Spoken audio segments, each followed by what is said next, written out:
Parfois, l'amour d'un père le pousse à faire des choix qui ressemblent à de la folie pour tout le monde.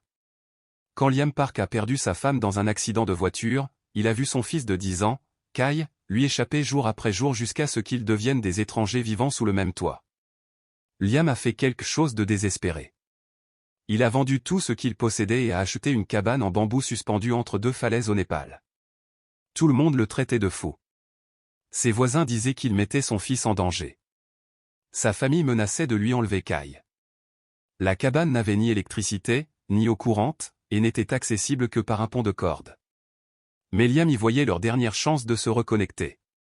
Ce qu'il ne savait pas, c'est que cette cabane recelait un secret ancestral. Quand Kai découvrit un parchemin caché dans les murs, cela les mena à la découverte du trésor perdu des moines du ciel, d'une valeur de 75 millions de dollars. Mais le véritable trésor qu'ils trouvèrent était quelque chose que l'argent ne peut acheter. Avant de reprendre le fil de notre histoire, dites-nous d'où vous nous écoutez. Si ce récit vous touche, assurez-vous d'être abonné car demain, je vous ai réservé quelque chose de vraiment spécial. Liam Park avait toujours été le genre d'homme qui mesurait sa valeur à l'aune de petites victoires, l'étincelle dans les yeux d'un élève lorsqu'il saisissait enfin un concept difficile, la minutie avec laquelle il arrangeait ses plans de cours chaque dimanche soir, son écriture précise et pleine d'espoir. Le jardin qu'il cultivait derrière leur modeste maison de l'Oregon, où les tomates poussaient grosses et rouges sous le sourire bienveillant de mai. Mais c'était avant la nuit où tout a changé. Même maintenant, 2 ans plus tard, Liam pouvait encore sentir le poids de l'alliance de mai dans sa poche, une simple bague en or qu'il ne pouvait se résoudre à ranger mais qu'il ne parvenait pas à porter. La bague était devenue un talisman de son échec, un rappel qu'il n'avait pas pu protéger la femme qu'il aimait d'un chauffard ivre qui avait grillé un feu rouge sur une rue de Portland glissante de pluie. L'accident avait pris plus que sa femme. Il lui avait aussi volé son fils, d'une manière qui coupait plus profondément que la mort. Kai avait alors 8 ans, tout en sourire édenté et en énergie débordante. Ils couraient dans leur petite maison comme une tornade, bavardant sur les dinosaures et les fusées spatiales, et où les dragons pouvaient encore se cacher quelque part dans le monde. Mais l'attraper en plein vol, le faisant tournoyer dans la cuisine pendant que le dîner mijotait sur le feu, tous deux éclatant de rire qui rendait leur foyer vivant. Maintenant âgé de 10 ans, Kai traversait les mêmes pièces comme un fantôme. Il ne parlait que lorsqu'on lui adressait la parole, ses réponses brèves et consciencieuses. « Oui, papa. »« Non, papa. »« Je ne sais pas, papa. » Le garçon qui jadis suppliait pour des histoires au coucher se retirait maintenant dans sa chambre chaque soir, perdu dans les jeux vidéo ou simplement fixant le plafond, inaccessible derrière des murs que Liam ne pouvait franchir. La conseillère en deuil les avait avertis que cela pourrait arriver. Les enfants gèrent les traumatismes différemment, avait-elle expliqué de sa voix douce et clinique. Donnez-lui du temps. Soyez patient. Mais la patience lui semblait une forme de capitulation quand Liam regardait son fils disparaître un peu plus chaque jour. Leur maison de l'Oregon était devenue un musée des jours meilleurs. La chaise de lecture de mai portait encore l'empreinte de son corps. Sa tasse à café restait dans le placard de la cuisine, trop douloureuse à utiliser, trop précieuse pour être donnée. Les photos de famille tapissaient la cheminée, anniversaire, Noël, pique-nique d'été, moments de joie figés qui ressemblaient maintenant à des accusations. Le frère de Liam, Tom, leur rendait visite toutes les quelques semaines, généralement accompagné de sa femme, Sarah.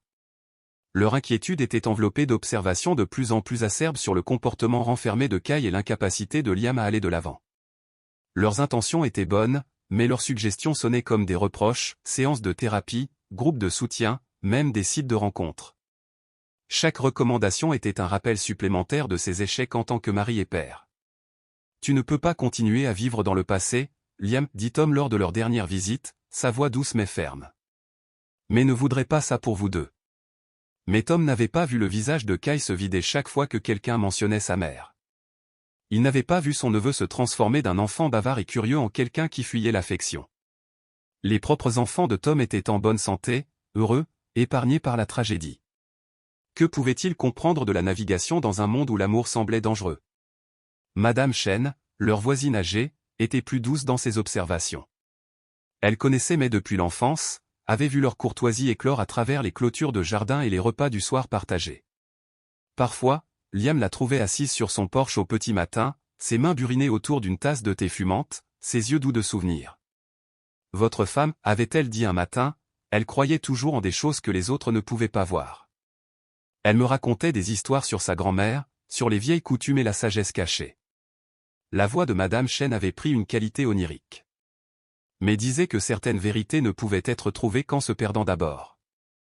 À l'époque, Liam avait rejeté cela comme les divagations d'une vieille femme perdue dans la nostalgie. Mais les mots restèrent avec lui, surtout pendant les longues nuits où le sommeil ne venait pas. Il se retrouva à faire des recherches sur tout ce qui pourrait aider Kai à guérir. C'est ainsi qu'il découvrit des retraites de méditation, des programmes de thérapie en pleine nature et des méthodes de guérison alternatives. La plupart semblaient être des absurdités coûteuses, exploitant des parents désespérés ayant plus d'argent que de bon sens. Mais quelques témoignages attirèrent son attention, des histoires de moments décisifs qui ne se produisaient que lorsque les familles se débarrassaient des distractions et se retrouvaient dans la simplicité. L'annonce de la cabane en bambou était apparue sur un site de voyage obscur à 2 heures du matin, lors d'une de ses insomnies de recherche. Les photos étaient granuleuses, presque oniriques, une structure simple suspendue entre deux falaises, connectée au monde par rien de plus que des ponts de cordes et la foi. La description était spartiate, écrite dans un anglais maladroit par quelqu'un qui n'était clairement pas un locuteur natif. Retraite de méditation sacrée de maître éclairé, lisait-on. Solitude parfaite pour guérir les esprits et ouvrir les cœurs. Le précédent propriétaire a acquis une grande sagesse ici. Cherche maintenant une famille qui comprend la vraie valeur de la paix. Le prix était absurdement bas, moins que ce que Liam gagnait en un an en enseignant l'histoire au lycée. Il devait y avoir un hic, probablement plusieurs, pas d'électricité, pas de plomberie, accessible uniquement par des sentiers de montagne périlleux. Toute personne raisonnable aurait fait défiler sans y penser à 2 fois. Mais Liam n'était plus raisonnable. Il avait passé des heures à étudier les photos, imaginant ce que ce serait de se réveiller suspendu entre terre et ciel, où les seuls sons seraient le vent et le chant des oiseaux. Pas de circulation, pas de voisins, pas de parents bien intentionnés offrant des conseils. Juste lui et Kai, forcés de dépendre l'un de l'autre sans les distractions de la vie moderne. Plus il faisait des recherches sur la région, plus il était intrigué. Les vallées du Népal étaient parsemées d'anciens monastères et de grottes de méditation, des lieux où les gens cherchaient l'illumination depuis des siècles. Si la sagesse pouvait être trouvée quelque part, ce serait sûrement dans des montagnes qui avaient été témoins de milliers de voyages spirituels. Quand il eut enfin le courage d'appeler le numéro indiqué, un homme avec un fort accent avait répondu, parlant un anglais hésitant mais soigné.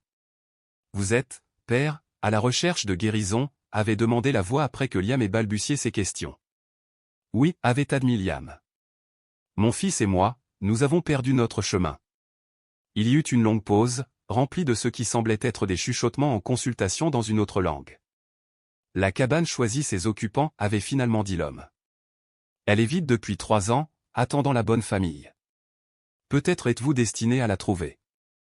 La conversation avait davantage ressemblé à une séance de conseil spirituel qu'à une transaction immobilière.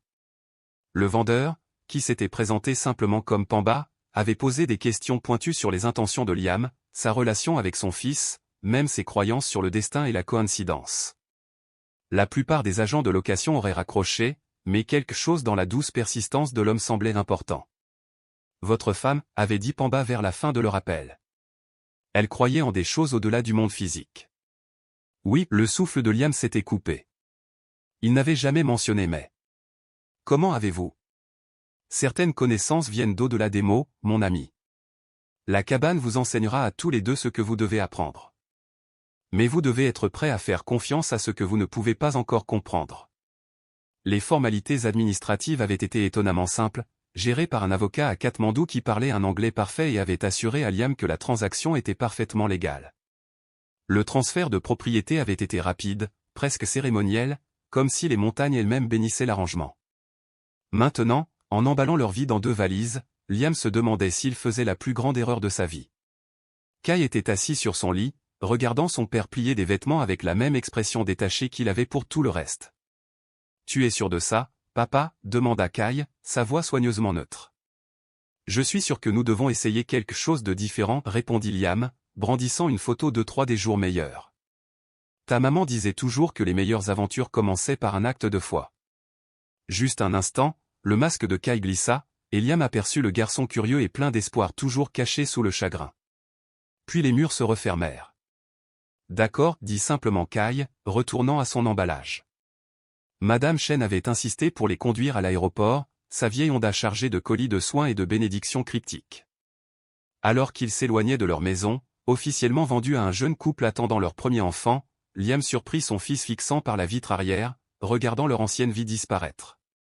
Parfois, avait dit Madame Chen alors qu'ils attendaient dans le salon de départ, la seule façon d'avancer est d'arrêter de fuir ce qui vous effraie le plus.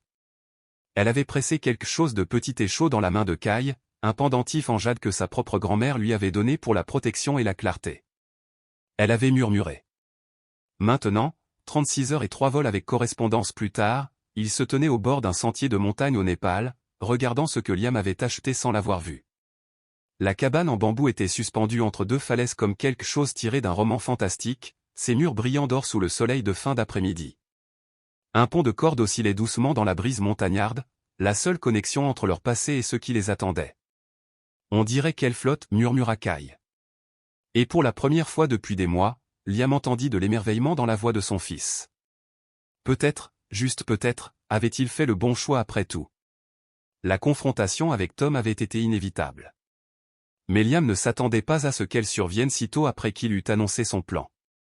Son frère était venu de Portland un samedi matin, Sarah à ses trousses, leur visage marqué par le genre de détermination qui annonçait une conversation sérieuse. Ils avaient trouvé Liam dans son bureau, entouré d'impressions sur le Népal, de demandes de visa et de formulaires médicaux pour les voyages internationaux. Cette vue n'avait fait qu'accentuer les rides d'inquiétude autour des yeux de Tom. C'est de la folie, Liam, avait dit Tom sans préambule, s'affalant dans le fauteuil en cuir qui avait jadis appartenu à leur père. J'ai été patient.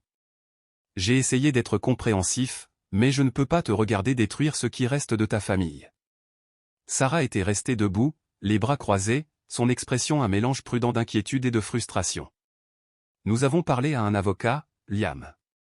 Si tu emmènes Kai dans une cabane isolée au milieu de nulle part, sans soins médicaux appropriés, sans éducation, sans stabilité, nous pouvons demander la garde d'urgence.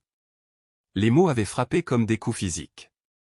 Les mains de Liam s'étaient immobilisées sur les papiers qu'il triait, son cœur martelant ses côtes. Tu ne peux pas être sérieux. Mortellement sérieux, avait répondu Tom. Regarde ça objectivement. Tu es en deuil. Tu ne penses pas clairement. Ce n'est pas une guérison. C'est de la fuite, et tu traînes un enfant traumatisé dans l'aventure. De l'étage montait le son faible du jeu vidéo de Kai, des bips électroniques et des explosions qui étaient devenues la bande-son de leur foyer fracturé. L'ironie n'échappait pas à Liam. Son frère l'accusait de créer un environnement instable alors que Kai passait la plupart de ses heures éveillées à s'échapper dans des mondes numériques. Il est en train de mourir ici, avait dit Liam doucement. Peut-être pas physiquement, mais émotionnellement. Il parle à peine, mange à peine, vit à peine. Chaque jour, il disparaît un peu plus. Alors, tu penses qu'il faut l'emmener dans un pays du tiers-monde? La voix de Sarah s'était légèrement élevée avant qu'elle ne se reprenne. Liam, il y a des programmes ici, des thérapeutes spécialisés dans les traumatismes infantiles. Nous pouvons trouver de l'aide sans le mettre en danger. Nous avons essayé la thérapie. Nous avons essayé les groupes de soutien. Nous avons essayé tout ce que la sagesse conventionnelle suggère, et rien de tout cela n'a fonctionné. Liam s'était levé alors, marchant jusqu'à la fenêtre qui donnait sur le jardin de mai, maintenant envahi par les mauvaises herbes. Parfois, la guérison demande du courage, pas du confort. Tom s'était penché en avant, sa voix douce mais ferme. Et parfois, cela demande d'admettre que tu n'es pas équipé pour gérer ça seul. Laisse-nous t'aider. Laisse des professionnels t'aider. Ne joue pas avec l'avenir de Kai parce que tu as peur de demander du soutien. La discussion avait duré des heures, les voix montant et descendant en vagues de frustration et de peur. Sarah avait produit des recherches sur les dangers des voyages internationaux avec des mineurs, des statistiques sur les accidents dans les régions montagneuses reculées, des histoires d'horreur sur des familles qui avaient essayé des méthodes de guérison non conventionnelles pour ne faire qu'aggraver leur situation. Mais pour chaque argument logique qu'il présentait, Liam ressentait l'attrait de quelque chose de plus profond, quelque chose qui défiait l'explication rationnelle, la mystérieuse conversation téléphonique avec Pamba, les mots critiques de Madame Chen sur les croyances cachées de Mai, la certitude inexplicable que leur salut résidait non pas dans le familier, mais dans l'inconnu. Il y a quelque chose que vous ne comprenez pas, avait finalement dit Liam, sortant le titre de propriété du tiroir de son bureau. Le document ne ressemblait à rien de ce qu'il avait jamais vu, écrit à la main sur un papier épais et jauni qui ressemblait presque à du tissu. Le texte était rédigé dans ce qui semblait être 3 langues différentes, avec des traductions anglaises sous chaque section. Tom avait examiné le titre de propriété avec une perplexité croissante. Qu'est-ce que c'est? On dirait que ça appartient à un musée. L'ancien propriétaire n'était pas un ermite excentrique, avait expliqué Liam. Selon l'avocat de Katmandou, la cabane appartenait à un homme connu sous le nom de Sage du Ciel, un philosophe qui a passé des décennies à étudier les pratiques de méditation anciennes. Ce titre de propriété est dans sa famille depuis des générations. Sarah avait ricané. Ça ne le rend pas plus sûr, Liam. Au contraire, ça le rend plus suspect. Qui vend une propriété comme celle-ci à de parfaits inconnus? Mais même en parlant, Liam avait remarqué ses doigts traçant les étranges symboles qui bordaient les bords du titre de propriété, son expression passant du scepticisme à la curiosité malgré elle. La conversation fut interrompue par l'apparition discrète de Kay dans l'embrasure de la porte, attiré peut-être par les voix plus fortes. Il se tenait là dans son pyjama trop grand, ses cheveux sombres ébouriffés par le sommeil, observant les adultes avec la lassitude prudente de quelqu'un qui avait appris que les conversations d'adultes déterminaient souvent son destin sans sa participation. « Vous allez m'éloigner de papa ?» demanda-t-il directement à Tom, sa voix petite mais ferme. La question brisa quelque chose dans la pièce. Le visage de Tom se froissa d'angoisse, tandis que Sarah semblait atterrée. Ils étaient venus pour protéger Kay, mais leur neveu les regardait comme s'ils étaient la menace. « Nous voulons juste ce qu'il y a de mieux pour toi, mon ami, » réussit Tom. « Nous sommes inquiets du plan de ton père. » Kay réfléchit gravement, son esprit de 10 ans luttant avec des complexités qui mettraient au défi la plupart des adultes. Finalement, il marcha aux côtés de Liam, glissant sa petite main dans celle plus grande de son père. « Papa dit que maman croyait qu'il fallait prendre des risques, » dit Kay. « Peut-être devrions-nous essayer. » La simple déclaration mit fin à la dispute, mais pas à la tension. Tom et Sarah partirent avec la promesse de surveiller la situation et des menaces d'intervention juridique s'ils estimaient que Kay était réellement en danger. Mais ils laissèrent aussi derrière eux autre chose, le premier aperçu du Kay d'antan qu'ils avaient vu en 2 ans, un garçon prêt à se défendre et à défendre son père. Le processus d'achat s'était déroulé avec une rapidité surprenante. Pamba avait tout arrangé par l'intermédiaire de son avocate, une femme nommée Dawa, qui parlait un excellent anglais et semblait comprendre exactement ce que Liam espérait trouver. Elle avait expliqué l'histoire unique de la cabane, sa connexion à un réseau de retraites de méditation qui fonctionnait dans la région depuis des siècles. Le Sage du Ciel n'était pas son vrai nom, avait-elle dit à Liam lors d'une de leurs conversations téléphoniques. C'était un titre gagné par la sagesse. Il est venu au Népal jeune homme, cherchant un sens après une grande perte, tout comme vous. La cabane était son dernier cadeau au monde, un lieu où la guérison pouvait se produire pour ceux qui étaient assez courageux pour la chercher. Le transfert légal avait obligé Liam à liquider presque tout, la vente de la maison, leur compte d'épargne, même la police d'assurance vie de mai. Tout cela était allé à l'achat de la cabane et au financement de leur nouvelle vie. C'était un suicide financier selon toute mesure raisonnable. Mais Liam avait ressenti une étrange paix à chaque transaction, comme s'il échangeait la sécurité matérielle contre quelque chose de bien plus précieux. Madame Chen fut la seule à soutenir sa décision sans réserve. Leur dernier soir en Oregon, elle était apparue à sa porte avec des raviolis faits maison et un thermos de thé qui sentait le jasmin et les montagnes lointaines. « Votre femme m'est apparue en rêve la semaine dernière, » dit-elle simplement, s'installant dans le vieux fauteuil de mai, comme si elle y avait sa place. « Elle voulait que je vous dise que certains chemins ne se révèlent qu'à ceux qui sont prêts à marcher les yeux bandés. » Liam aurait voulu rejeter cela comme le fantasme d'une vieille femme en deuil, mais quelque chose dans les yeux de Madame Chen l'avait arrêté. Il y avait une certitude, une connexion à des vérités qui existaient au-delà de la logique et de la preuve. 3 semaines plus tard, il se tenait au pied d'un sentier de montagne qui serpentait vers le haut dans la brume et les possibilités. Leur guide, un jeune Népali nommé Danzin, vérifia leur sac une dernière fois tout en expliquant l'itinéraire vers la cabane. « Le pont est solide », les assura-t-il, bien que son anglais fût fortement accentué. Construit par le Sage du Ciel lui-même, utilisant des techniques transmises de génération en génération. Mais vous devez lui faire entièrement confiance, ou la peur vous fera tomber. Kay avait écouté attentivement, posant des questions sur la construction et l'histoire de la montagne avec un engagement que Liam n'avait pas vu depuis des mois. Pour la première fois depuis l'accident, son fils semblait pleinement présent, la curiosité l'emportant sur la prudence. L'ascension dura 4 heures, serpentant à travers des forêts de rhododendrons et de pins, le long de drapeaux de prière qui claquaient dans l'air raréfié comme des promesses colorées.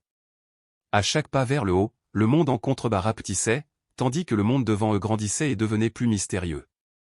Lorsqu'ils atteignirent enfin le belvédère, d'où la cabane en bambou apparut, suspendue de manière impossible entre deux falaises, père et fils restèrent silencieux. La structure défiait tous les principes d'architecture et d'ingénierie que Liam comprenait. Pourtant, elle était là, dorée et sereine dans la lumière de l'après-midi. « Comment est-ce possible » murmura Kai. Et pour la première fois depuis des mois, Liam entendit de l'émerveillement dans la voix de son fils. Dans un souris, jetant son sac sur son épaule alors qu'il se préparait pour l'approche finale. Le sage du ciel a dit, certaines choses ne sont pas maintenues par la physique, mais par la foi. Êtes-vous prêt à découvrir ce qu'il voulait dire? La première nuit dans la cabane, Liam resta éveillé, écoutant des sons qui n'appartenaient à aucun monde qu'il connaissait. Les murs en bambou semblaient respirer autour d'eux, se dilatant et se contractant avec les changements de température qui créaient des murmures dans des langues qu'il ne pouvait identifier. Le vent traversait la structure de manières impossibles, tantôt doux comme une berceuse, tantôt urgent comme un avertissement. Kai s'était endormi immédiatement, épuisé par le voyage de la journée et la montée d'adrénaline de la traversée du pont de corde. Mais même dans son sommeil, le garçon semblait plus alerte qu'il ne l'avait été depuis des mois, son visage paisible dans la lumière de la lune qui filtrait à travers les fenêtres soigneusement placées de la cabane. Le coussin de méditation que Danzin avait montré lors de leur brève visite était au centre de la cabane. Soit usé qui conservait encore des traces d'encens anciens. Le sage du ciel a passé de nombreuses heures ici, avait expliqué leur guide. Il disait que cet endroit était le lieu où l'énergie de la terre et l'énergie du ciel se rencontraient en parfait équilibre. À l'époque, Liam avait hoché la tête poliment, classant l'information comme du folklore local. Maintenant, allongé sur son mince tapis de couchage, il se retrouvait à étudier le coussin dans la lumière argentée. Il y avait quelque chose dans son emplacement, la façon dont il semblait ancrer tout l'espace qui suggérait une intention plus profonde que le simple confort. Un son venant de l'extérieur le fit se figer. Des voix portées par le vent, parlant dans ce qui aurait pu être du tibétain ou du népalais. Mais quand il se glissa vers la fenêtre pour regarder, la vallée en contrebas était vide, à l'exception du clair de lune et des ombres mouvantes. Les voix continuaient, parfois assez claires pour qu'il puisse presque distinguer des mots, d'autres fois s'estompant en murmures qui auraient pu être de l'imagination. « Tu entends ça, papa ?» La voix de Kai était douce mais alerte. Apparemment, son fils ne dormait pas non plus. « Entendre quoi ?» demanda Liam, bien qu'il sût exactement ce que Kai voulait dire. « Les gens qui parlent. On dirait qu'ils ont une réunion ou quelque chose. » Liam se déplaça vers le tapis de couchage de son fils, s'installant à côté de lui près de la fenêtre. Ensemble, ils écoutèrent l'impossible conversation montant de la vallée vide, des voix qui semblaient venir de partout et de nulle part à la fois. « C'est peut-être juste le vent, » suggéra Liam, bien qu'il n'y crût pas lui-même. Maman disait que le vent portait des messages des gens qui étaient partis, dit Kai doucement. Elle disait que si on écoutait attentivement, on pouvait les entendre donner des conseils aux vivants. C'était la première fois que Kai mentionnait mais volontairement depuis l'accident. Liam sentit sa gorge se serrer d'émotions qu'il avait appris à réprimer, chagrin, espoir, et quelque chose qui aurait pu être de la reconnaissance. Le matin apporta des défis pratiques qui reléguèrent le mystique au second plan. Pas d'électricité signifiait pas de réfrigération, pas de communication instantanée, pas de distraction numérique. L'eau venait d'un système alimenté par une source que le sage du ciel avait conçue, mais elle nécessitait un pompage manuel et une conservation minutieuse. La cuisine se ferait sur un petit brûleur à gaz, et le chauffage proviendrait d'un poêle à bois qui demanderait une attention constante à mesure que les températures montagnardes chutaient. Liam s'était préparé à ces inconvénients intellectuellement, mais la réalité était plus intimidante qu'il ne l'avait imaginé. De simples tâches comme préparer le petit déjeuner devenaient des opérations complexes nécessitant planification et patience. Kai, cependant, semblait prospérer grâce à ces défis, abordant chaque problème avec un enthousiasme que Liam n'avait pas vu depuis avant l'accident. « C'est comme le camping, mais en mieux », annonça Kai, réussissant à tirer une flamme du brûleur à gaz capricieux. « Tout ce que tu fais compte vraiment. » Ils furent interrompus par le bruit de bottes sur le pont de corde, des pas lourds et assurés qui annonçaient des visiteurs. Danzin apparut d'abord, suivi d'un homme plus âgé dont le visage buriné témoignait de décennies passées en montagne. « Voici mon oncle, Pamba », annonça Danzin. Il a connu personnellement le sage du ciel. Pamba étudia leur arrangement de petit déjeuner improvisé avec approbation, puis s'installa en tailleur sur le sol avec l'aisance de quelqu'un qui avait passé une vie dans des salles de méditation. Son anglais était hésitant mais expressif, assaisonné de gestes qui transmettaient un sens au-delà des mots. « Sage du ciel », il est venu ici il y a 40 ans, commença Pamba. Jeune homme, très triste, très en colère, a perdu sa famille dans un tremblement de terre, a perdu foi en tout. A construit cet endroit de ses propres mains. A passé 20 ans à apprendre la sagesse des montagnes. Kai abandonna ses préparations pour le petit déjeuner pour s'asseoir plus près du vieil homme, attiré par la promesse d'histoire. Quel genre de sagesse? De toutes sortes, sourit Pamba, les yeux pétillants. Comment entendre les voix des ancêtres? Comment voir ce que les autres ne peuvent pas voir? Comment trouver des trésors cachés dans des endroits où les trésors ne devraient pas être? Liam sentit un frisson d'inquiétude. Des trésors? Pas de l'or, pas de l'argent, clarifia rapidement Pamba. Des trésors de compréhension. Le sage du ciel, il découvre des secrets que les moines passent des vies entières à chercher. Cette cabane, c'était son cadeau au futur chercheur. Le vieil homme se leva avec une agilité surprenante, se dirigeant vers le coussin de méditation qui avait attiré l'attention de Liam la nuit précédente. Il posa ses mains sur sa surface usée, fermant les yeux comme s'il écoutait quelque chose que les autres ne pouvaient pas entendre. Il est encore là parfois, dit simplement Pamba, attendant la bonne personne pour partager les derniers enseignements.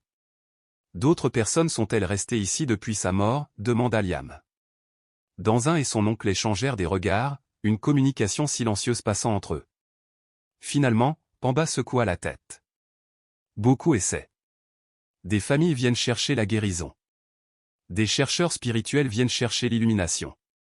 Mais la cabane, elle n'accueille pas tout le monde. Certains restent une nuit, partent par peur. D'autres ne peuvent même pas traverser le pont.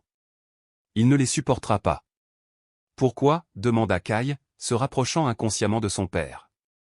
La cabane choisie, dit Pamba d'un ton neutre. Le sage du ciel ne l'a pas construite uniquement avec du bambou et de la corde, mais avec intention, avec prière, avec amour.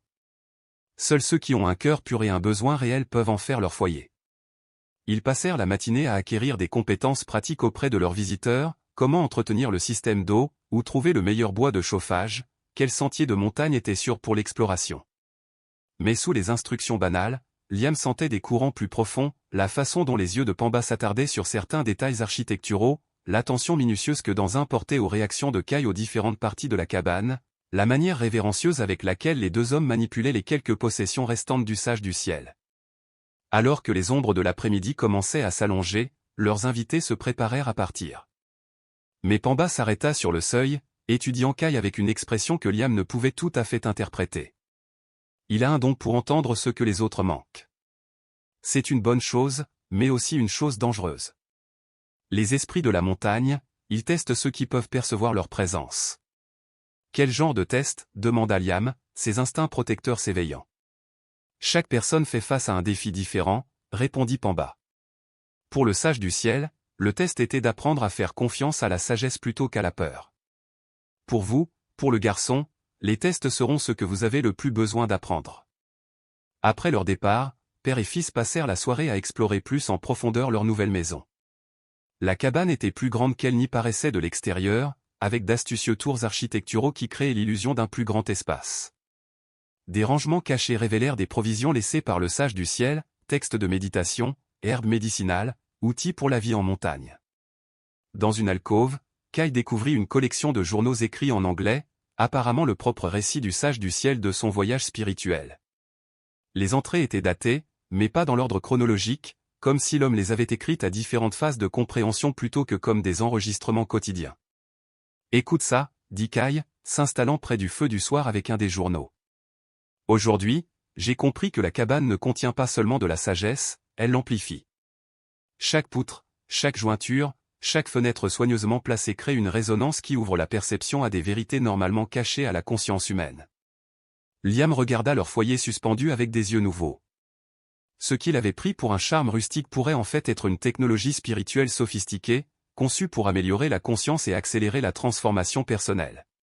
Comme si elles étaient appelées par ses pensées, les voix recommencèrent, de multiples conversations se chevauchant dans l'obscurité au-delà de leurs fenêtres, parlant des langues qui semblaient presque familières bien qu'étant complètement inconnues. Cette fois, Kai ne demanda pas si son père pouvait les entendre. Au lieu de cela, il écouta simplement, son jeune visage sérieux de concentration, comme s'il commençait à comprendre quelque chose d'important que les adultes avaient oublié comment percevoir. 3 jours après leur arrivée, Kai fit une découverte qui changea tout. Il explorait l'architecture intérieure de la cabane avec la curiosité méthodique qu'il avait jadis rendue exceptionnelle dans la construction d'élaborées constructions Lego.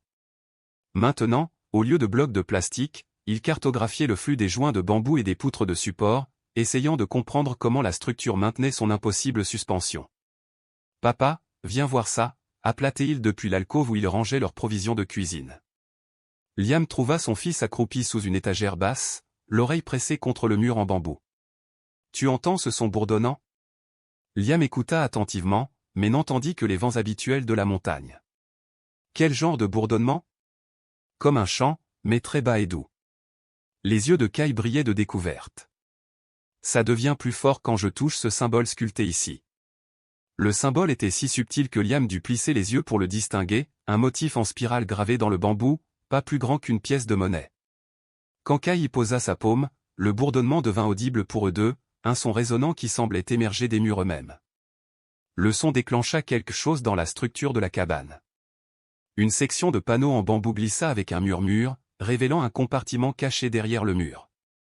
À l'intérieur, enveloppé dans un tissu de soie qui sentait encore le bois de santal, se trouvait un bol chantant en bronze, poli jusqu'à une brillance miroitante. « Comment as-tu su faire ça » demanda Liam, soulevant délicatement le bol de sa cachette. « Je ne savais pas » admit Kai. Ça me semblait juste, comme si le mur me demandait de toucher cet endroit. Le bol était clairement ancien, sa surface couverte de gravures complexes qui s'enroulaient du bord à la base. Quand Liam passa son doigt sur le bord, il produisit le même son bourdonnant qu'ils avaient entendu à travers les murs, mais plus riche et plus complexe, comme si le métal contenait des orchestres entiers de sons.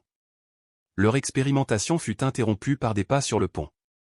Une femme apparut à leur porte, grande et mince, avec l'assurance de quelqu'un habitué aux endroits reculés. Ses cheveux foncés étaient striés d'argent prématuré, et ses vêtements suggéraient quelqu'un qui prenait le travail sur le terrain au sérieux. « Je suis le docteur Elena Vasquez », annonça-t-elle, acceptant l'invitation de Liam à entrer. « Archéologue de l'Université du Colorado. J'étudie les sites sacrés de cette région, et je crois comprendre que vous vivez dans l'un des plus significatifs. » Elle s'arrêta en voyant le bol chantant dans les mains de Liam, son calme académique vacillant. « Où avez-vous trouvé ça ?» Kai a découvert un compartiment caché, expliqua Liam, notant l'intensité de son intérêt. « Le reconnaissez-vous ? C'est un bol rituel de la tradition Bön, probablement du 8e siècle. Les gravures sont des calculs astronomiques mélangés à des mantras sanscrits. » Elena s'approcha lentement, comme si l'artefact pouvait disparaître si elle bougeait trop vite. « Puis-je l'examiner ?» Elle sortit une loupe et une petite lampe de poche de son sac, étudiant la surface du bol avec une fascination professionnelle. « C'est remarquable. Le travail du métal est conforme aux pièces que j'ai vues dans les collections monastiques les plus exclusives. Comment il s'est retrouvé dans une cabane de méditation est un mystère. » Peut-être pas si mystérieux, dit doucement Kai. Il avait observé l'examen d'Elena. Avec la même attention concentrée qu'il avait accordée au symbole muraux, l'homme qui a construit cet endroit, le sage du ciel, il était lié au monastère, n'est-ce pas? Elena le regarda avec surprise. C'est une observation sophistiquée pour quelqu'un de ton âge. Qu'est-ce qui te fait penser ça? La façon dont tout est agencé ici. Ce n'est pas aléatoire. Chaque poutre, chaque fenêtre, même l'emplacement des meubles, tout est positionné selon une sorte de système. Le masque professionnel d'Elena disparut entièrement. Elle passa l'heure suivante à examiner l'architecture de la cabane avec une excitation croissante, prenant des mesures et des photographies tout en marmonnant dans ce qui ressemblait à un vocabulaire académique mêlé d'un véritable émerveillement. « Votre fils a absolument raison, dit-elle à Liam. Cette structure entière est construite selon des principes de géométrie sacrée que je n'ai vus que dans les temples tibétains les plus anciens. Le placement du coussin de méditation, les angles des poutres de support, même la position des fenêtres, tout est conçu pour créer des effets acoustiques et énergétiques spécifiques. » Elle démontra cela en frappant le bol chantant à différents endroits de la cabane. Près de l'entrée, il produisait des tons clairs et simples. De la zone de méditation, le son devenait complexe et multicouche.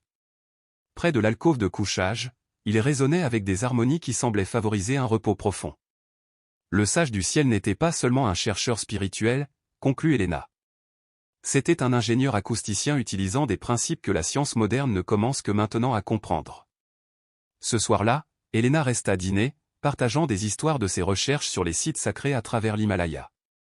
Elle parla de grottes cachées où des moines avaient médité pendant des siècles, de mystères architecturaux qui remettaient en question la compréhension conventionnelle des capacités anciennes, de traditions orales qui préservent des connaissances antérieures à l'histoire écrite. Il y a des rumeurs, dit-elle, alors qu'il regardait les étoiles apparaître dans le ciel de montagne d'une clarté cristalline, d'un réseau de sites sacrés connectés par des passages souterrains et des lignes énergétiques. Les légendes locales parlent de trésors cachés, mais pas du genre que les chasseurs de trésors recherchent habituellement. Quel genre, alors, demanda Liam. Des connaissances préservées, des bibliothèques de parchemins et de textes qui ont été cachés lorsque divers empires ont tenté de supprimer les enseignements bouddhistes et Bön. Certaines histoires affirment que ces dépôts contiennent une sagesse qui pourrait révolutionner notre compréhension de la conscience, de la guérison, même de la physique. Kai était devenu silencieux pendant les récits d'Elena, son attention se déplaçant fréquemment vers le bol chantant qui trônait maintenant en bonne place à côté du coussin de méditation. Quand Elena se prépara finalement à partir, promettant de revenir dans quelques jours avec plus de matériel de recherche, Kai l'approcha avec une franchise inhabituelle. « Pensez-vous qu'il pourrait y avoir d'autres compartiments cachés dans les murs » demanda-t-il. « Presque certainement, répondit Elena. Les sites sacrés sont souvent des puzzles tridimensionnels. Trouver un secret signifie généralement qu'il y en a d'autres. Après son départ, Kai passa la soirée à explorer les murs de la cabane avec le bol chantant, testant différentes tonalités sur différentes surfaces. Liam observait l'approche systématique de son fils avec un émerveillement croissant. Le garçon renfermé et en deuil, qui avait à peine parlé pendant 2 ans, faisait preuve de compétences en résolution de problèmes et d'intuition qui semblaient bien au-delà de son âge. Vers minuit, Kai fit sa deuxième découverte.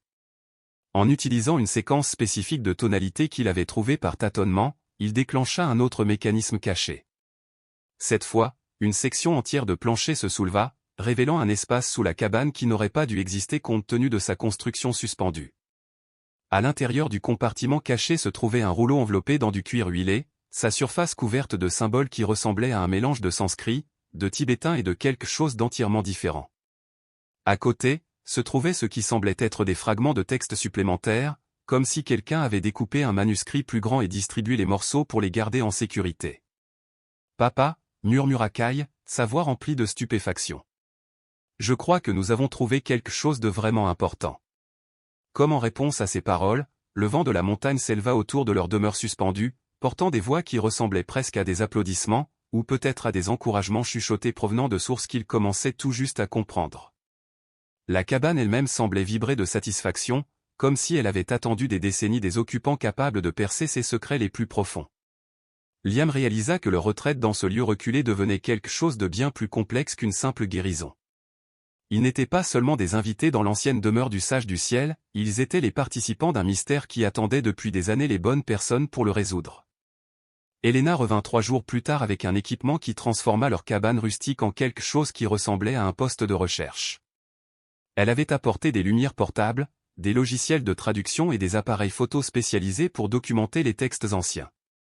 Mais plus important encore, elle avait apporté des réponses. J'ai demandé à des collègues de 3 universités différentes d'examiner les photos que j'ai prises de vos fragments de parchemin, annonça-t-elle, étalant des tirages sur le sol principal de la cabane. Le consensus est extraordinaire. Ce ne sont pas de simples textes religieux aléatoires. Ils font partie de ce que les érudits appellent le Codex de la Carte des Étoiles, une collection légendaire de textes astronomiques et spirituels qui auraient disparu lors des invasions tibétaines du XIVe siècle. La carte des étoiles qu'elle avait reconstituée à partir des fragments de parchemin couvrait la majeure partie de leur espace au sol, un réseau complexe de constellations, de sommets de montagnes et de notations symboliques qui semblaient transformer leur humble cabane en centre de contrôle d'une ancienne chasse au trésor. Voyez ces marques de coordonnées ? Elena désigna des groupes de symboles autour des bords de la carte. Elles correspondent à des emplacements géographiques réels dans cette région, sites de temples, grottes de méditation, monastères, mais aussi des formations naturelles comme des vallées cachées et des sources sacrées. Kai s'agenouilla à côté de la carte, traçant les lignes de connexion entre les différents points avec son doigt. C'est comme un jeu de points à relier, observa-t-il, mais au lieu de faire une image, ça fait un chemin. Exactement. L'excitation académique d'Elena était contagieuse. Le Sage du Ciel n'était pas seulement un chercheur spirituel. C'était un cartographe de sites sacrés. Cette cabane semble être positionnée à une intersection cruciale de ce que les textes anciens appellent le chemin de l'illumination. Liam étudia la carte avec une inquiétude croissante. La notion romantique d'une simple retraite de guérison évoluait vers quelque chose qui lui semblait dangereux. Suggérez-vous que nous devrions suivre ce chemin? Je suggère que vous n'avez peut-être pas le choix, répondit Helena. Selon les textes que j'ai traduits, la carte des étoiles n'est pas seulement un guide. C'est un test. Une fois que quelqu'un commence à percer les secrets, le chemin se révèle par étapes. Chaque découverte mène naturellement à la suivante. Comme si ces paroles l'avaient appelé, Danzin apparut à leur porte, son air habituellement joyeux remplacé par une inquiétude évidente. Derrière lui marchait un vieux moine, ses robes marron usées mais dignes, ses yeux recelant la profondeur de quelqu'un qui avait passé des décennies en méditation. « Voici frère Loban », annonça Danzin. « Il est venu du monastère de Rbuc pour vous rencontrer. » Le moine étudia leurs documents de recherche avec reconnaissance plutôt que surprise, comme s'il s'attendait à trouver exactement ce qu'il voyait. Quand il parla, son anglais était prudent mais clair. « J'ai connu l'homme que vous appelez sage du ciel », commença-t-il. Son nom de naissance était David Chen, et il est venu à notre monastère jeune homme, pleurant la perte de sa famille lors du grand tremblement de terre de 1934. Il a passé 20 ans avec nous, apprenant non seulement la méditation, mais les sciences anciennes que nos prédécesseurs avaient préservées. Frère Loban s'installa à côté de la carte des étoiles avec la grâce fluide de quelqu'un habitué à s'asseoir pendant des heures en contemplation. Quand il est parti construire cet endroit, il emportait avec lui des connaissances que nous avions gardées pendant des siècles. Nous lui avons fait confiance parce que son cœur était pur, mais nous savions aussi qu'un jour d'autres viendraient chercher ce qu'il avait caché. « Caché où » demanda Kai, sa jeune voix directe d'une manière qui aurait pu sembler impolie de la part d'un adulte. Le moine sourit à la franchise du garçon. La carte des étoiles montre 7 sites sacrés connectés par ce que les anciens appelaient le sentier du dragon, un réseau de lignes énergétiques qui court sous les montagnes. À chaque site, David a laissé un morceau du trésor plus grand, s'assurant que seule une personne suivant le chemin complet pourrait assembler l'ensemble. Helena se pencha en avant. De quel genre de trésor parlons-nous? La connaissance, répondit simplement frère Loban. Des textes, des enseignements et des artefacts qui représentent 1000 ans de sagesse accumulés sur la nature de la conscience, la guérison et la connexion de l'humanité au divin. La valeur totale pour les érudits et les collectionneurs serait immense, mais la valeur spirituelle est incommensurable. Ça ressemble à quelque chose que les musées devraient protéger, dit Liam prudemment, pas quelque chose qu'un instituteur et son fils de 10 ans devraient chercher dans des montagnes dangereuses. Les yeux du moine s'attristèrent. Dans des circonstances normales, vous auriez raison. Mais ce ne sont pas des circonstances normales. Il y en a d'autres qui cherchent cette connaissance à des fins moins pures, et ils sont plus proches que nous ne l'espérions. Danzin hocha la tête d'un air sombre. Des hommes étranges ont posé des questions dans les villages en contrebas. Des hommes avec des équipements coûteux et aucun respect pour les lieux sacrés. Ils offrent de l'argent pour des informations sur des grottes cachées et des monastères secrets. Des chasseurs de trésors, demanda Helena. Pire, répondit frère Loban. Les vrais chasseurs de trésors cherchent de l'or et des bijoux, des choses qui n'appartiennent à personne. Ces hommes cherchent des connaissances qui appartiennent à l'humanité, mais ils veulent les posséder, les contrôler, en tirer profit. La conversation fut interrompue par le son de rotors d'hélicoptères résonnant sur les parois de la vallée. À travers les fenêtres de la cabane, ils pouvaient voir un aéronef de type militaire survoler leur position, trop loin pour l'identifier clairement, mais assez près pour suggérer un équipement sérieux et un financement important. Ils vous ont trouvé plus vite que nous ne l'espérions, dit frère Loban calmement, bien que ses mains se soient déplacées vers une roue de prière à son côté. Le chemin à suivre n'est plus un choix. C'est devenu une nécessité.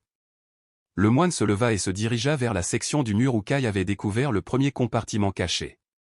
Avec une précision exercée, il manipula une séquence de symboles sculptés, ouvrant un nouveau panneau qui révéla des fragments de parchemin supplémentaires et ce qui semblait être un morceau de jade sculpté en un médaillon complexe. Le premier site sur le sentier du dragon se trouve à une demi-journée de marche d'ici, expliqua-t-il. Une grotte de méditation où David a laissé la deuxième pièce de la carte des étoiles.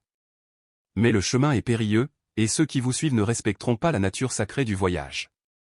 Kai prit le médaillon de jade, le tenant à la lumière de l'après-midi filtrant à travers leurs fenêtres. La surface sculptée semblait briller d'un feu intérieur, révélant des symboles qui changeaient selon l'angle de vue. « Il est chaud » dit-il avec surprise. « Et il bourdonne comme le bol chantant. » Le médaillon vous guidera vers chaque site, expliqua frère Loban. Mais seule une personne dotée de la sensibilité appropriée peut activer ses propriétés. Votre fils semble avoir hérité d'un don que la lignée de sa mère porte depuis des générations. Liam sentit le monde basculer sous lui. La lignée de Mai?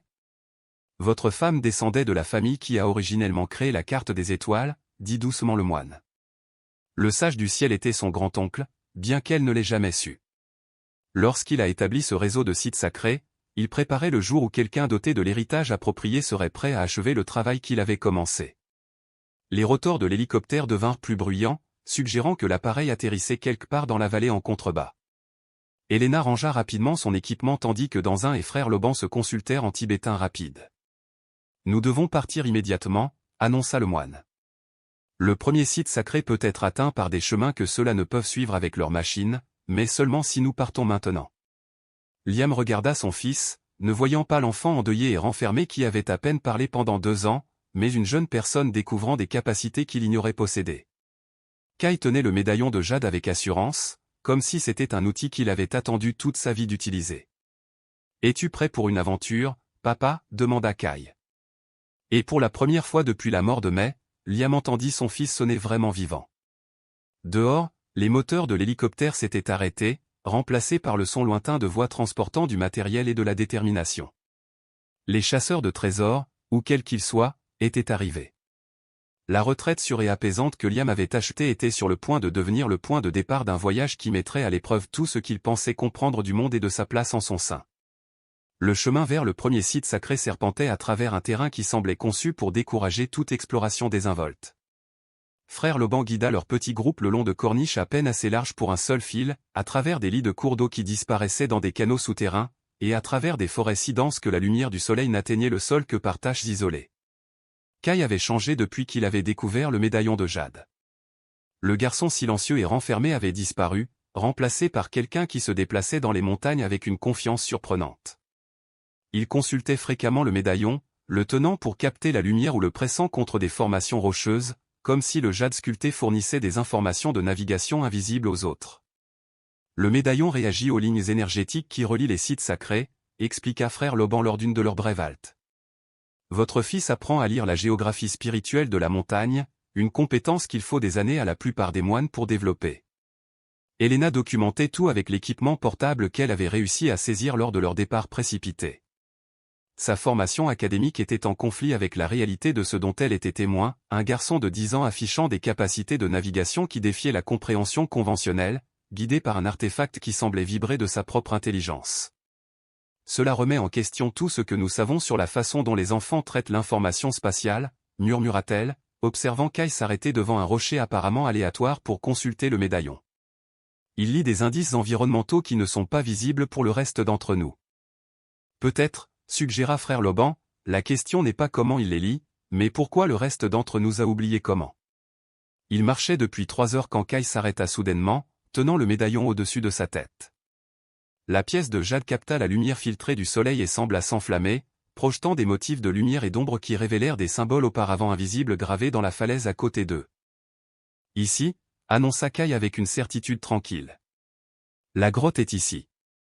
Ce qui avait semblé être une roche solide se révéla être une illusion d'optique créée par des siècles de camouflage minutieux. Derrière un écran de lianes suspendues et de pierres stratégiquement placées se trouvait une ouverture juste assez grande pour qu'une personne puisse entrer, son intérieur disparaissant dans une obscurité qui suggérait une profondeur considérable. Frère Loban sortit une petite lampe de poche, mais le médaillon dans les mains de Kai commença à briller d'une lumière douce et constante qui rendait l'éclairage artificiel inutile. Le garçon entra dans la grotte sans hésitation, comme s'il revenait dans un lieu familier plutôt que d'explorer un territoire inconnu. La chambre intérieure était plus grande que ne le suggérait l'entrée. Ses murs étaient couverts de peintures murales qui semblaient bouger sous la lumière changeante du médaillon. Des textes tibétains et sanscrits s'enroulaient au plafond, tandis que des cartes astronomiques couvraient des surfaces polies par des siècles de mains révérencieuses. La retraite de méditation du sage du ciel, dit doucement frère Loban. Il a passé 7 ans dans cette grotte, apprenant à traduire les textes anciens et à comprendre leur signification plus profonde. Au centre de la chambre était assis un autre coussin de méditation, celui-ci sculpté dans une seule pièce de jade blanc qui semblait briller d'une lumière intérieure. À côté, protégé par ce qui semblait être une formation cristalline naturelle, se trouvaient d'autres fragments de parchemin et une deuxième pièce de la carte des étoiles. Mais c'est ce qui se trouvait derrière la formation cristalline qui fit halter Helena d'émerveillement professionnel. Conservés dans des conditions qui les avaient protégés pendant des décennies se trouvaient des manuscrits enluminés, leurs feuilles d'or et leurs pigments minéraux aussi brillants que le jour de leur création. Ce sont des originaux, murmura-t-elle, s'agenouillant devant l'exposition avec la révérence de quelqu'un qui en comprenait la signification historique. Pas des copies, pas des reproductions. Ce sont les textes réels que les moines ont risqué leur vie pour préserver pendant les invasions. Kai s'approcha de la formation cristalline avec le médaillon tendu, et toute la chambre sembla réagir. Les murs eux-mêmes commencèrent à briller d'une douce phosphorescence, révélant des textes et des diagrammes supplémentaires qui avaient été invisibles à la lumière normale. Le coussin de méditation en jade pulsait en rythme avec le médaillon, comme si les deux artefacts communiquaient. La chambre est conçue comme un outil pédagogique, expliqua frère Loban, s'installant en position du lotus à côté du coussin lumineux. Chaque élément et les cristaux, le positionnement, les propriétés acoustiques travaillent ensemble pour améliorer l'apprentissage et la rétention. Le sage du ciel ne cachait pas seulement ses trésors, il créait des conditions optimales pour leur étude. Ils passèrent 2 heures dans la grotte, Helena photographiant méticuleusement chaque texte tandis que frère Loban en fournissait des traductions et du contexte. Les manuscrits révélaient une compréhension avancée de l'astronomie, des mathématiques, de la médecine et de ce qu'on ne pouvait appeler que psychologie appliquée, des techniques pour étendre la conscience et améliorer le potentiel humain. Certains de ces concepts ne sont que maintenant redécouverts par les neurosciences modernes, s'émerveilla Helena, étudiant un texte qui schématisait ce qui semblait être des fonctions cérébrales cartographiées sur des mouvements célestes. Il comprenait des connexions entre la conscience humaine et les forces cosmiques que nous commençons tout juste à investiguer. Mais leur excitation scientifique fut interrompue par des bruits venant de l'extérieur de la grotte, des bottes sur la pierre, des voix parlant en anglais accentué, le cliquetis métallique d'un équipement professionnel. Leurs poursuivants les avaient trouvés plus rapidement que prévu.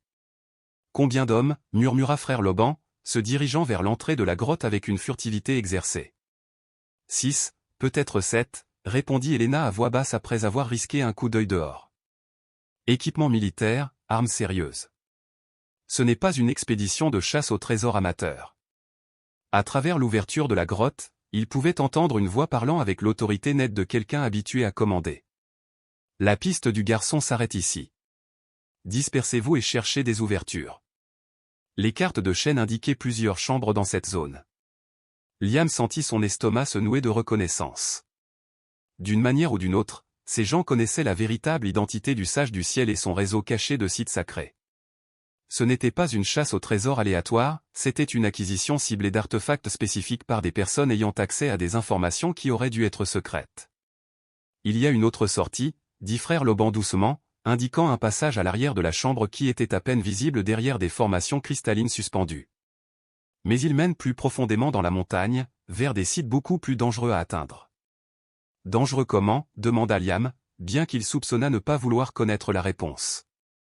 Le sentier du dragon devient plus difficile à mesure qu'il progresse, répondit le moine. Chaque site sacré teste différents aspects du développement spirituel. Le prochain endroit nécessite non seulement du courage physique, mais la capacité de voir à travers des illusions qui peuvent piéger les indignes de façon permanente. Kai brandit le médaillon de jade, qui pulsait désormais de motifs lumineux urgents. Il veut que nous allions plus profondément, dit-il simplement. Il dit que le vrai trésor ne se trouve pas dans l'un des sites individuels. Il ne se révèle que lorsque quelqu'un complète tout le chemin. Les voix extérieures se rapprochaient, accompagnées du bruit d'équipements en cours d'installation et de recherche systématique. Helena rangea rapidement les fragments de manuscrits les plus importants, tandis que frère Loban rassemblait les objets sacrés qui ne pouvaient être laissés à des mains profanes pour être profanés. Une fois que nous entrerons dans les passages plus profonds, avertit le moine, il n'y aura plus de retour possible tant que le chemin ne sera pas achevé. La montagne elle-même devient notre guide et notre test. Êtes-vous prêt pour un tel engagement ? Liam regarda son fils, ne voyant pas l'enfant traumatisé qui avait à peine parlé pendant 2 ans, mais une jeune personne découvrant des pouvoirs et des desseins qui semblaient avoir attendu toute sa vie pour émerger. Kai croisa le regard de son père avec une clarté à la fois déchirante et inspirante.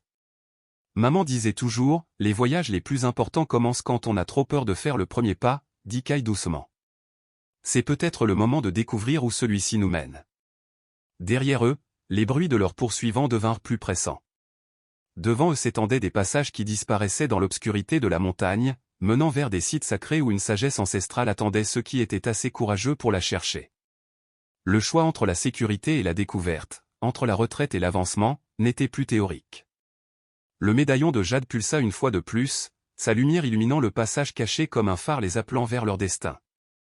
Le passage vers le rubis de sang les mena plus profondément dans la montagne qu'il n'aurait été possible, à travers des couloirs qui semblaient avoir été creusés par l'eau et le temps plutôt que par des mains humaines. Le médaillon de Kai leur fournissait leur seule lumière, projetant des ombres dansantes qui transformaient des formes familières en symboles mystérieux qui apparaissaient et disparaissaient à mesure qu'ils avançaient. Ils marchaient depuis une heure lorsqu'Elena s'arrêta brusquement, le visage pâle sous la lumière de jade. « Je dois vous dire quelque chose, dit-elle, sa voix à peine audible au-dessus du son de leurs pas résonnant dans le passage étroit, sur la vraie raison de ma présence ici. » Frère Loban se retourna pour l'étudier avec des yeux qui semblaient voir plus qu'elle n'était à l'aise de révéler. « Vous portez un secret qui s'alourdit à chaque pas que nous faisons. » Le calme académique d'Elena se brisa enfin. « Je ne faisais pas seulement des recherches sur les sites sacrés pour l'université. J'ai été engagé par un collectionneur nommé Marcus Reed pour localiser et acquérir des artefacts du réseau de la carte des étoiles. Il suit les caches cachées du sage du ciel depuis 3 ans. » La confession frappa Liam comme un coup physique. « Vous travaillez pour les gens qui nous chassent ? » Ça a commencé comme ça, admit Elena, la voix chargée de honte. Reed m'a offert un financement pour 5 ans de recherche, sans poser de questions, en échange d'une documentation détaillée de tout ce que je trouvais. Cela semblait être un arrangement inoffensif. La plupart des expéditions universitaires ne trouvent de toute façon jamais rien de significatif. Mais alors vous nous avez rencontrés, dit doucement frère Loban. Et vous avez découvert que certains trésors ne devraient pas être possédés. Elena hocha la tête, les larmes commençant à couler. Quand j'ai vu ce que Kai pouvait faire avec les artefacts, quand j'ai compris qu'il ne s'agissait pas seulement de collectionner des pièces de musée, mais d'une tradition spirituelle vivante, j'ai réalisé que j'avais fait une terrible erreur. Reed ne veut pas préserver cette connaissance. Il veut la contrôler. Kai, qui avait écouté avec l'intense concentration qu'il apportait à tout maintenant, s'approcha d'Elena. C'est pourquoi le médaillon a commencé à agir étrangement autour de vous. Au début, il testait si vous étiez une amie ou une ennemie. Comment tester ? Demanda Liam. Je ne sais pas exactement, admit Kai. Mais je pouvais le sentir devenir plus chaud chaque fois qu'Elena regardait les objets sacrés, comme s'il essayait de lire ses intentions. Il ne lui a fait confiance que lorsqu'elle a décidé de nous aider au lieu de les aider, eux. Elena essuya ses larmes du revers de la main. Il y a plus. Reed n'est pas qu'un riche collectionneur. Il représente un consortium de personnes qui croient que les connaissances spirituelles anciennes peuvent être commercialisées, empaquetées et vendues aux plus offrants. Il pense que l'expansion de la conscience et les capacités psychiques peuvent être rétro-ingénierées à partir d'artefacts comme votre médaillon. Le passage devant eux s'ouvrit soudainement sur une vaste chambre souterraine, son plafond disparaissant dans l'obscurité au-delà de la portée de leur lumière. Mais c'est ce qui les attendait dans la chambre qui fit que tout le monde retint son souffle. Debout en cercle autour d'une autre zone de méditation se trouvait cette figure en robe tibétaine traditionnelle, leur visage caché dans l'ombre, mais leur posture suggérait une attente patiente. Au premier abord, ils semblaient être des moines en profonde méditation, mais quelque chose dans leur immobilité absolue suggérait qu'ils n'étaient pas entièrement vivants. « Les gardiens » murmura frère Loban, sa voix emplie d'admiration et de crainte. Le sage du ciel en a parlé dans ses derniers journaux, mais je pensais qu'ils étaient métaphoriques. Kai s'approcha du cercle sans hésitation. Le médaillon dans ses mains brillait maintenant d'une lumière qui révélait les visages des gardiens. Ils étaient anciens au-delà de toute mesure, leurs traits suggérant qu'ils étaient assis en méditation depuis des décennies, peut-être des siècles. Mais leurs yeux étaient ouverts et conscients, suivant les mouvements de Kai avec une intelligence qui n'était certainement pas métaphorique. L'un des gardiens parla, sa voix portant le poids des âges. « Enfant de la lignée, tu es enfin venu. » « Lignée » Liam s'avança, ses instincts protecteurs l'emportant sur son étonnement. « Quelle lignée » La famille de votre femme portait les marqueurs génétiques qui permettent l'interaction avec notre conscience préservée, expliqua un autre gardien. Le sage du ciel était son grand-oncle, bien qu'elle ne l'ait jamais su. Lorsqu'il a établi ce réseau de sites sacrés, il se préparait pour le jour où quelqu'un ayant l'héritage approprié serait prêt à achever le travail qu'il avait commencé. La formation archéologique d'Elena se manifesta enfin. Êtes-vous en train de dire que ce sont en fait les consciences préservées d'anciens moines ? C'est impossible. Impossible selon les normes de la science occidentale, acquiesça le premier gardien. Mais la conscience n'est pas soumise aux mêmes lois que la matière physique. Nous avons choisi de préserver notre conscience afin de protéger des connaissances que l'humanité n'était pas encore prête à comprendre. Kai brandit le médaillon, qui pulsait maintenant en rythme avec quelque chose de plus profond qu'un battement de cœur, l'énergie propre de la montagne, le flux de force qui reliait tous les sites sacrés de la région. Le rubis de sang, dit-il soudainement, bien que Liam n'eût aucune idée d'où venaient ces mots. Vous attendez que je trouve le rubis de sang. Les gardiens échangèrent des regards qui suggéraient une communication au-delà des mots prononcés. Le test final requiert le rubis de sang, oui. Mais l'obtenir signifiera accepter la responsabilité d'une connaissance qui pourrait transformer ou détruire la civilisation humaine. Quel genre de connaissance, demanda Liam. La compréhension complète de la conscience comme force fondamentale de l'univers, répondit un autre gardien. La capacité d'étendre la conscience humaine au-delà des limitations individuelles, les techniques de guérison qui agissent par l'intention plutôt que par la chimie, les cartes des dimensions de la réalité qui existent parallèlement à l'espace physique. Le visage d'Elena était devenu blanc. C'est exactement ce que le consortium de Reed veut monopoliser. Il pense pouvoir transformer l'illumination spirituelle en une technologie propriétaire. C'est pourquoi le rubis de sang est resté caché, continua le premier gardien. Il sert à la fois de clé et de test. Seule une personne dont les intentions sont pures peut activer ses propriétés, mais quiconque le possède sera tenté par un pouvoir au-delà de l'imagination. Le son d'explosion résonnant à travers la montagne interrompit leur conversation. Les hommes de Reed avaient trouvé l'entrée de la grotte et utilisaient des méthodes plus agressives pour suivre leur piste.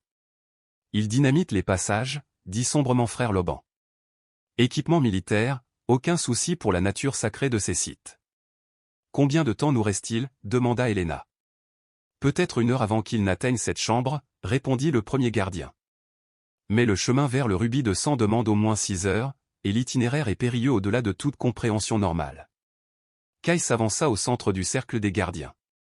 Le médaillon brillait si fort qu'il illuminait toute la vaste chambre. Des symboles anciens recouvraient chaque surface, les murs, le plafond, même le sol de pierre sous leurs pieds. Tout l'espace avait été conçu comme un mandala tridimensionnel, avec la zone de méditation en son centre spirituel. Je dois faire ça, dit simplement Kai. Pas seulement à cause du trésor, mais parce que la famille de maman protège ce secret depuis des générations. C'est ma responsabilité maintenant. Tu as 10 ans, protesta Liam. C'est trop de responsabilité pour n'importe qui, et encore moins pour un enfant. J'ai cessé d'être seulement un enfant la nuit où maman est morte, répondit Kai, sa voix portant une tristesse déchirante chez quelqu'un de si jeune. J'attendais que quelque chose donne un sens à sa mort. C'est peut-être ça. Les explosions se rapprochaient, accompagnées maintenant par le son de voix et d'équipements se déplaçant dans les passages qu'ils venaient de naviguer. Les hommes de Reed faisaient de bons progrès, et ils avaient clairement des ressources qui suggéraient que cette opération était plus qu'une simple chasse au trésor. Le rubis de sang se trouve au cœur de la montagne, expliqua le premier gardien, dans une chambre qui ne peut être atteinte que par ceux qui sont prêts à affronter leurs peurs les plus profondes et leurs plus grands chagrins. Le chemin vous montrera des visions de ce qui aurait pu être, de ce qui pourrait encore être, et de ce qui arrivera si vous échouez. Beaucoup de chercheurs sont entrés dans ce passage. Aucun n'en est revenu inchangé. Et si je n'y vais pas, demanda Kai. Alors la connaissance reste cachée jusqu'à ce que quelqu'un d'autre de votre héritage soit prêt à essayer. Mais le consortium de Reed continuera à chasser, et ils ont des ressources qui finiront par localiser la plupart de nos sites sacrés par des moyens conventionnels. Elena vérifia son équipement une dernière fois. Si nous le faisons, je viens avec vous. J'ai créé cette situation en travaillant avec Reed. Je dois aider à la réparer. Frère Loban s'inclina profondément devant les gardiens, puis se tourna pour faire face au passage qui menait plus profondément dans la montagne. Le chemin du rubis de sang attend depuis 70 ans. Aujourd'hui, nous allons découvrir si l'humanité est prête pour les responsabilités qui accompagnent le véritable pouvoir spirituel. Derrière eux, les explosions devinrent plus fortes et plus fréquentes. Devant eux s'étendaient des défis qui mettraient à l'épreuve tout ce qu'ils pensaient savoir sur la réalité, la conscience et la vraie nature du trésor. La véritable chasse au trésor ne faisait que commencer. Le passage vers le rubis de sang les mena à travers ce que frère Loban appelait la vallée des miroirs, une série de chambres où des formations cristallines polies créaient des reflets infinis qui déformaient la perception et mettaient à l'épreuve la raison. Mais ce n'étaient pas des miroirs ordinaires, ils ne reflétaient pas seulement l'apparence physique, mais aussi des souvenirs, des peurs et des possibilités qui n'existaient que dans les profondeurs de la conscience. Kai traversa la première chambre avec la boussole de cristal qui était apparue dans sa main lorsqu'ils avaient laissé les gardiens derrière eux, un autre artefact qui semblait se matérialiser au besoin, comme si la montagne elle-même fournissait des outils pour leur voyage. L'aiguille de la boussole ne pointait pas vers le nord magnétique, mais vers quelque chose que les instruments d'Elena ne pouvaient détecter. Elle lit la résonance psychique, expliqua Kai lorsque son père lui demanda comment il savait quelle direction suivre. Le rubis de sang crée une sorte de gravité spirituelle qui attire tout vers son emplacement. La boussole était à la fois belle et terrible, une sphère de cristal parfaitement claire qui contenait ce qui semblait être une lumière liquide circulant en motifs suggérant à la fois des cartes stellaires et des réseaux neuronaux. Lorsque Kai la tenait fermement, la lumière formait des chemins à travers le labyrinthe de miroirs qui était invisible pour tous les autres. « Je peux voir le chemin, annonça-t-il, mais vous devrez me faire entièrement confiance. Les miroirs essaieront de vous convaincre que le chemin que je suis mène au danger. » « Quel genre de danger ?» demanda Elena, bien qu'elle documentait déjà les formations cristallines avec son équipement portable. « Celui qui existe principalement dans votre esprit, répondit frère Loban. Ces chambres ont été conçues pour tester si les chercheurs pouvaient distinguer entre de vrais obstacles et des peurs projetées par leur propre conscience. Ils avaient traversé 3 chambres de miroirs lorsque les reflets commencèrent à leur montrer des scènes qui ne se produisaient pas en temps réel. Liam se vit en train de se disputer avec Tom et Sarah, leur visage déformé par la colère alors qu'il le déclarait père indigne. Mais lorsqu'il se tourna pour regarder directement le miroir, il ne montra que son propre reflet inquiet. Elena se retrouva devant des conférences universitaires où ses collègues ridiculisaient ses recherches, rejetant ses découvertes comme de la fantaisie et de la pseudoscience. Les scènes étaient si réalistes qu'elle pouvait entendre des voix spécifiques, sentir le café et l'air vicié des salles de réunion universitaires. Ne regardez pas directement les miroirs, avertit Kai. Ils vous montrent vos pires peurs d'échec. La boussole dit, nous devons nous concentrer sur le chemin, pas sur les distractions. Mais plus ils avançaient, plus les visions devenaient personnelles et ciblées. Liam commença à voir des scènes de l'accident de mai rejouées avec des détails déchirants, différentes versions où il avait conduit à la place, où il avait insisté pour qu'il reste à la maison cette nuit-là, où il avait d'une manière ou d'une autre pu empêcher la tragédie qui avait détruit leur famille. Les pires visions lui montraient des chronologies alternatives où May avait vécu, où leur famille était restée entière, où Kai avait grandi heureux et indemne. Ce n'étaient pas des cauchemars, c'étaient des rêves de ce qui aurait pu être, et ils faisaient plus mal que n'importe quelle peur. « Papa, tu pleures ?» dit doucement Kai, prenant la main de son père pour le guider autour d'un miroir particulièrement grand qui montrait des scènes de leur ancienne maison de l'Oregon remplies de rire et de normalité.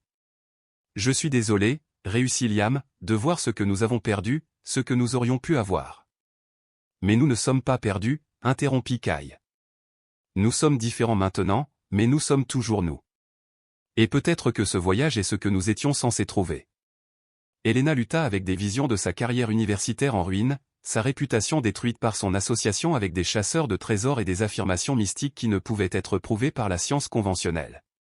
Mais elle commença progressivement à comprendre que ses peurs étaient moins importantes que la connaissance qu'ils protégeaient. « Les miroirs n'essaient pas de nous torturer, » réalisa-t-elle. Ils nous montrent ce que nous sommes prêts à sacrifier pour quelque chose de plus grand que nous-mêmes. Frère Loban traversa les chambres avec l'aisance de quelqu'un qui avait passé des décennies à apprendre à observer les pensées sans en être contrôlé. Les miroirs reflètent l'attachement, expliqua-t-il. Ils nous montrent ce à quoi nous nous accrochons, afin que nous puissions choisir de le lâcher. La boussole de cristal dans les mains de Kai pulsait plus urgemment à mesure qu'il progressait, sa lumière interne passant du bleu alors à un rouge profond qui semblait battre de son propre cœur. Le garçon la consultait fréquemment, effectuant des corrections de cap qui les menaient à travers des passages qui ne semblaient pas exister jusqu'à ce qu'ils se tiennent juste devant eux. « Nous sommes proches », annonça Kai alors qu'ils émergeaient des chambres des miroirs dans un espace cathédral naturel sculpté par des siècles d'écoulement d'eau souterraine. La boussole pointe maintenant droit vers le haut. Au-dessus d'eux, sculpté dans le plafond voûté de la chambre, se trouvait un escalier en colimaçon qui semblait monter vers le cœur de la montagne. Chaque marche était taillée dans la roche vivante et inscrite de symboles qui brillaient faiblement à la lumière de la boussole. « L'ascension finale », dit doucement frère Loban. Selon les journaux du Sage du Ciel, ces escaliers mènent à une chambre qui existe partiellement en dehors de l'espace et du temps normaux. Le rubis de sang y attend, mais aussi les tests finaux. Ils commencèrent à monter, chaque pas demandant plus d'efforts qu'il n'aurait fallu. Les symboles sur les marches semblaient puiser l'énergie de ceux qui les touchaient, créant une méditation en mouvement qui exigeait une présence et une attention complète. À mi-chemin de l'escalier en colimaçon, ils commencèrent à entendre des bruits venant de loin en dessous, explosions, cris, le cliquetis d'équipements déplacés à travers des passages étroits. Les hommes de Reed avaient atteint les chambres des miroirs et utilisaient la force brute pour naviguer ce qui était censé être un défi spirituel. Ils détruisent les miroirs, dit Helena avec horreur, regardant en arrière l'escalier en colimaçon. Des siècles de savoir-faire sacré, et ils ne font que le détruire. Cette approche ne leur servira pas dans la chambre finale, observa frère Loban. Le rubis de sang ne répond qu'à une conscience raffinée par une préparation spirituelle appropriée. La force brute et la cupidité déclencheront des défenses qu'ils ne peuvent imaginer. Près du sommet de l'escalier, Kai s'arrêta soudainement, son visage pâle d'épuisement ou de révélation. Quelque chose ne va pas, dit-il doucement. La boussole me montre deux chemins différents d'ici. En effet, la sphère de cristal affichait maintenant deux courants de lumière fluide, l'un continuant vers le haut vers ce qui semblait être une chambre de méditation traditionnelle, l'autre se ramifiant latéralement dans un passage qui semblait n'exister que lorsqu'il était vu sous des angles spécifiques.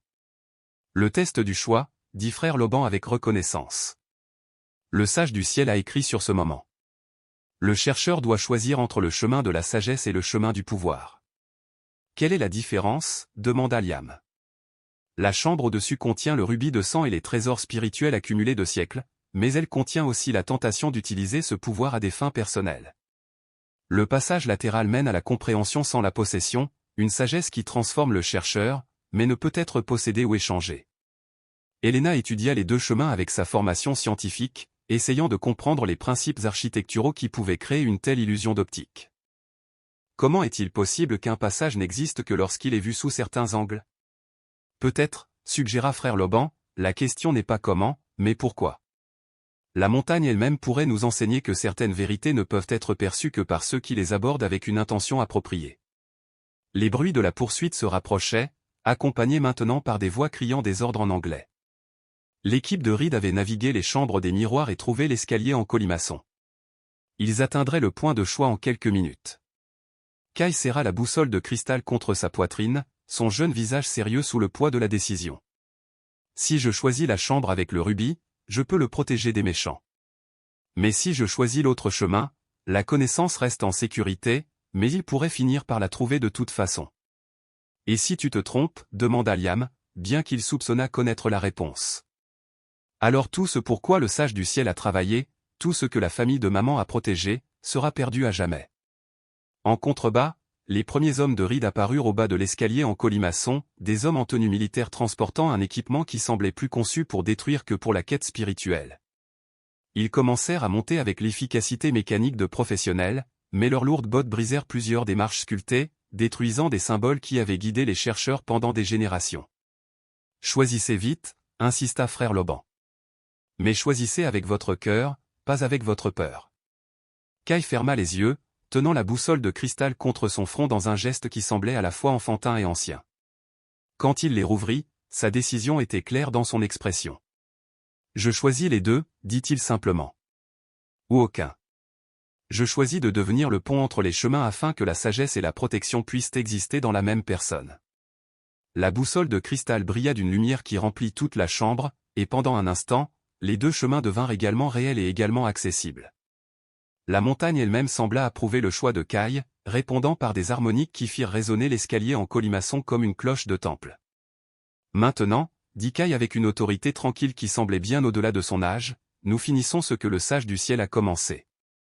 La chambre au sommet de l'escalier en colimaçon défiait toutes les lois de la physique et de l'architecture que Liam comprenait. Elle était à la fois vaste et intime, ancienne et intemporelle, remplie de trésors qui semblaient exister en plusieurs dimensions à la fois. Des étagères taillées dans du cristal vivant contenaient des parchemins qui brillaient d'une lumière intérieure, tandis que des manuscrits reliés dans des métaux qu'ils ne pouvaient identifier flottaient dans l'air comme si la gravité n'était qu'une suggestion. Mais c'est la pièce maîtresse qui lui coupa le souffle. Le manuscrit enluminé que frère Loban avait appelé le cœur de la sagesse du moine du ciel n'était pas un livre au sens conventionnel. C'était un document vivant, ses pages se tournant d'elles-mêmes tandis que du texte doré apparaissait et disparaissait en réponse à la présence de ceux qui le lisaient. La connaissance qu'il contenait semblait affluer directement dans la conscience de quiconque s'approchait avec une révérence appropriée. 75 millions de dollars, murmura Helena, sa formation archéologique calculant automatiquement la valeur de ceux qui les entouraient. C'est une estimation conservatrice. Certaines de ces pièces sont littéralement inestimables. Kai traversa la chambre, la boussole de cristal toujours brillante dans ses mains, mais son attention était portée sur quelque chose qui n'appartenait à aucune collection de musée.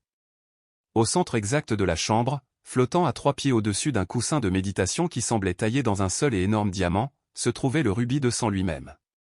La pierre était plus grande que Liam ne l'avait imaginé, à peu près de la taille d'un poing d'enfant. Mais sa signification était immédiatement évidente. Contrairement aux autres trésors de la chambre, le rubis semblait vibrer d'une intelligence active, comme s'il contenait non seulement de la connaissance, mais une conscience réelle.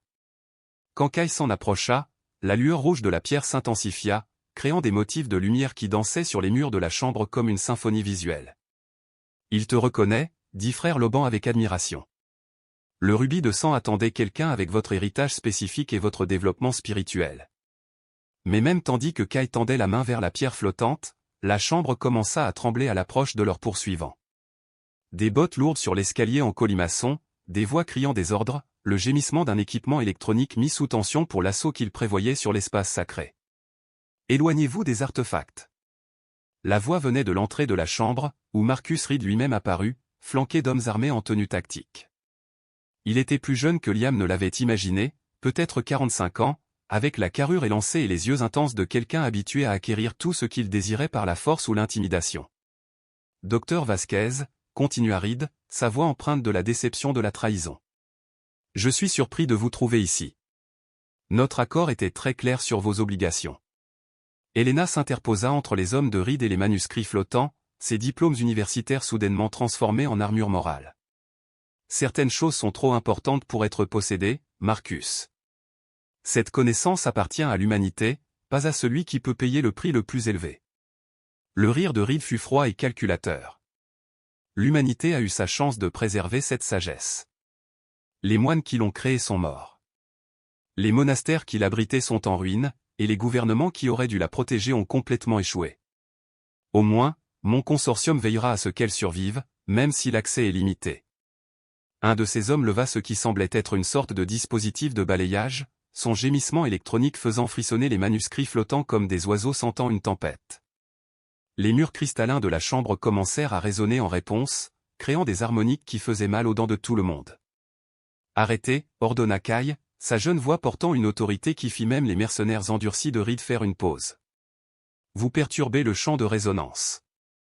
Les artefacts se défendront s'ils se sentent menacés. » Reed étudia le garçon avec un nouvel intérêt. « Alors, vous êtes l'enfant avec les marqueurs génétiques. Fascinant. Nos recherches suggéraient que la lignée de mes portait des mutations spécifiques qui permettaient l'interaction avec des technologies basées sur la conscience. Mais nous ne nous attendions jamais à trouver un spécimen aussi jeune. » Spécimen ? Liam s'avança, la rage paternelle l'emportant sur sa peur des hommes armés. « C'est mon fils, pas votre sujet de recherche. Votre fils est la clé pour débloquer des technologies qui pourraient révolutionner la conscience humaine, » répondit Reed calmement. « Avez-vous une idée de ce que les sociétés pharmaceutiques paieraient pour la capacité d'induire des états d'illumination sans des décennies de méditation ? Combien les gouvernements dépenseraient pour améliorer les capacités psychiques de leurs soldats ? » Le rubis de sang pulsa plus urgemment tandis que Reed parlait. Sa lumière rouge était maintenant accompagnée d'un bourdonnement qui semblait venir de la montagne elle-même. Le manuscrit enluminé commença à tourner ses pages plus rapidement, affichant un texte qui alternait entre les langues, comme s'il cherchait des mots pour transmettre ses avertissements. « La pierre essaie de nous dire quelque chose, » dit Kai, tenant la boussole de cristal pour capter la lumière du rubis.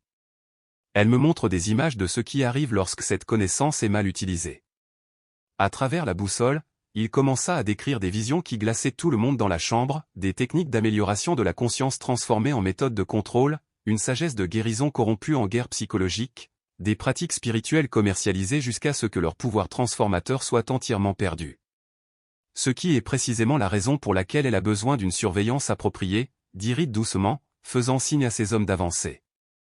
Les institutions universitaires sont trop lentes. Les gouvernements trop bureaucratiques. Le développement privé assure des progrès rapides avec des garanties appropriées. Mais à mesure que ces mercenaires s'approchaient des artefacts flottants, la chambre elle-même commença à réagir. Les murs de cristal commencèrent à briller d'une énergie protectrice, tandis que les manuscrits s'élevèrent plus haut dans les airs, leurs pages flamboyantes d'une lumière qui rendait l'observation directe impossible. Le rubis de sang pulsa une fois avec éclat, et la boussole de Kai se brisa dans ses mains, ses fragments de cristal se dispersant sur le sol de la chambre tandis que sa lumière intérieure se transférait directement dans la conscience du garçon. Maintenant je comprends, dit Kai doucement, sa voix portant des harmoniques qui résonnaient avec la structure cristalline de la chambre. Le trésor n'est pas ces objets. Le trésor est ce qu'ils éveillent chez les gens qui les approchent avec amour au lieu de cupidité. Ce qui arriva ensuite remit en question toutes les hypothèses sur la relation entre la conscience et la réalité physique que n'importe lequel d'entre eux avait jamais eue. Kai ne tendit pas la main pour saisir le rubis de sang. Au lieu de cela, il lui ouvrit simplement son cœur, et l'ancienne pierre répondit en s'écoulant dans sa conscience comme une lumière liquide solidifiée. Tout l'être du garçon sembla s'étendre, sa conscience soudainement connectée à chaque site sacré à travers la chaîne de montagnes, à chaque chambre de méditation où la sagesse avait été préservée, à chaque moine qui avait jamais cherché l'illumination dans ses sommets. Il devint un pont vivant entre la connaissance spirituelle accumulée de siècles et le besoin immédiat de la protéger de l'exploitation. Le testament final, dit-il, sa voix portant maintenant des harmoniques provenant de la montagne elle-même. Le dernier enseignement du moine du ciel n'est écrit dans aucun livre. C'est la compréhension que la conscience et la compassion sont la même force, exprimée par la conscience individuelle. Le manuscrit enluminé commença à briller si intensément que ses pages devinrent transparentes, révélant que le vrai texte n'avait jamais été les mots écrits, mais la lumière elle-même, une information encodée dans des fréquences qui ne pouvaient être lues que par une conscience entraînée par des décennies de pratiques spirituelles. Les hommes de Reed levèrent leurs armes, mais les systèmes de protection de la chambre s'étaient entièrement activés. Leur équipement électronique commença à étinceler et à tomber en panne alors que des énergies au-delà de la physique conventionnelle traversaient les murs cristallins qui avaient été conçus pour amplifier et focaliser la conscience elle-même. Impossible, murmura Reed, voyant son opération soigneusement planifiée se dissoudre dans le chaos alors que les avantages tactiques de son équipe se révélaient inutiles contre des défenses qui fonctionnaient selon des principes qu'il ne comprenait pas. Pas impossible, dit Helena, sa formation scientifique s'intégrant enfin aux expériences mystiques dont elle était témoin. Nous avons mal abordé cela. Ces artefacts ne sont pas de la technologie au sens conventionnel. Ce sont des outils d'expansion de la conscience qui ne fonctionnent que lorsque la conscience elle-même est pure. Frère Loban s'approcha de Kai, posant ses mains sur les épaules du garçon pour aider à ancrer les énormes énergies traversant son jeune système nerveux. Le rubis de sang l'enseigne directement, expliqua-t-il, téléchargeant non seulement des informations, mais une sagesse réelle accumulée sur des générations de pratiques spirituelles. La chambre commença à trembler alors que la montagne elle-même répondait à l'activation de son site sacré le plus profond. Mais ce n'étaient pas les tremblements de l'instabilité géologique, c'étaient des vibrations d'harmonie, comme si le pic entier chantait de joie à enfin accomplir son but. Kai leva les mains, et la sphère de manuscrits s'arrangea en un cercle parfait autour de lui, leurs pages n'affichant pas de texte, mais une lumière pure qui transmettait le sens directement à la conscience sans nécessité de traduction par le langage. Je peux voir tout ce que le sage du ciel voulait préserver, dit-il, sa jeune voix portant le poids des siècles. Des méthodes de guérison qui fonctionnent par l'amour au lieu de la chimie. Des techniques pour étendre la conscience qui ne nécessitent ni drogue ni technologie. Des moyens de se connecter à des dimensions spirituelles qui existent parallèlement à l'espace physique. Reed tenta une dernière fois désespéré de sauver son opération, se jetant vers les manuscrits flottants avec un appareil conçu pour scanner et copier numériquement leur contenu. Mais au moment où ses mains avides s'approchèrent des pages enluminées, les défenses de la chambre réagirent avec une intensité focalisée. Les manuscrits brillèrent d'une lumière magnifique pour ceux qui s'approchaient avec révérence, mais écrasante pour ceux motivés par la cupidité. Reed cria, trébuchant en arrière alors que l'énergie spirituelle pure brûlait à travers sa conscience comme le feu à travers l'obscurité, le forçant à affronter chaque pensée égoïste et intention exploitatrice qu'il avait jamais nourrie. Ces mercenaires tentèrent de battre en retraite, mais les passages de la chambre avaient commencé à se modifier, se scellant alors que la montagne revendiquait ses secrets les plus profonds. L'escalier en colimaçon se dissolvait marche par marche, garantissant que cet espace sacré resterait inviolable une fois que ses gardiens actuels seraient partis. La montagne se referme, observa frère Loban avec une acceptation calme. Une fois que le rubis de sang a choisi son gardien, la chambre physique devient inutile. La connaissance vit maintenant dans la conscience où elle ne pourra jamais être volée ou corrompue.